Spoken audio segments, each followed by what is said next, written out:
খাওয়া দাওয়া কমপ্লিট করেই দৌড়ে চলে এসেছি দোকান, একটুও রেস্ট নিইনি। তো এই যে দেখো এবারে দোকানটা মোটামুটি ভালোই চমকে গেছে। আর ব্যাস দোকানটা একদম সুন্দর করে চমকে আমরা অপেক্ষা করছি আমাদের কিউট কিউট কাস্টমার্সদের, যার মধ্যে প্রথমজন চলে এসেছে, ওর নাম বুজো। আর এসেই কিন্তু ডক্টরের চেয়ারে উঠেও বসে গেছে, মানে এবার শুধু প্রেসক্রিপশন লেখার দেরি।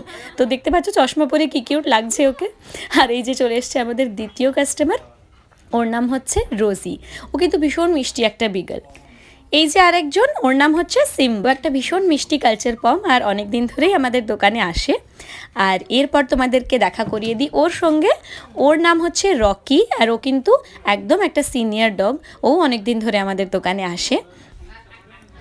এরপর আবার চলে এসছে একটা মিষ্টি গোল্ডেন রিট্রিভার, ও আমাদের দোকানে অনেক দিন ধরেই ট্রিটমেন্ট করাতে আসে। মাঝে কিন্তু আরও কিছুজন এসছে যাদের ক্লিপগুলো আমি একদম ব্যস্ততার মাঝে নিতে পারিনি, যেগুলো নিতে পেরেছি সেগুলোই তোমার